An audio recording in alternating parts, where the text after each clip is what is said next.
Well, at Bruce House, we provide supportive housing, compassionate care, advocacy, supports for people specifically living with HIV and AIDS, and for their family members. That could be partners, children who are also affected by HIV/AIDS. I think what makes it different is that without supportive housing, nothing else can happen. Like, it's truly the foundation for all the other good work and all the other growth and development and stability that comes later. Without the supportive housing, you have nothing really. If we don't have community support, we don't have supportive housing. We need to have people understand what supportive housing is, and we need to help people understand who accesses supportive housing. There are a lot of myths and stigmas about individuals and families who require this kind of support and this kind of housing. And from my own personal experience, the majority of those stereotypes are not true.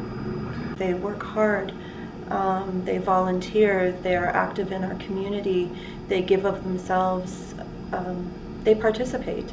We had someone come to Bruce House initially through the shelter system. This gentleman was a bit older, HIV positive, on his own, and was really not surviving the shelter system. Through no fault of his own and through no fault of the shelter system, it just wasn't appropriate for him.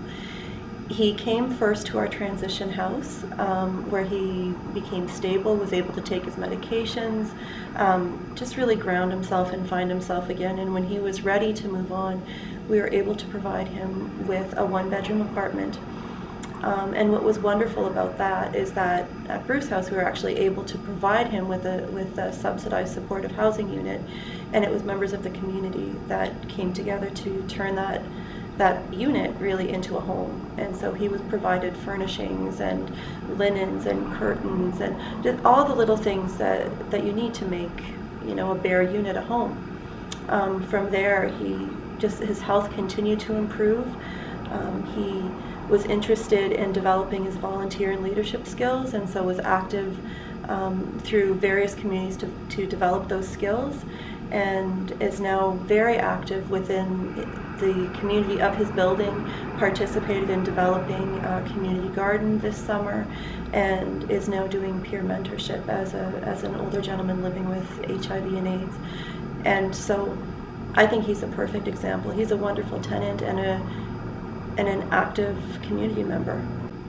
I would want to say this is something that as a city, as a community, we need to buy into, we need to believe in it, because I've experienced firsthand the transformative effects, not only of an individual, but of a community, when people's eyes are opened and they realize that people needing supportive housing are no different than us.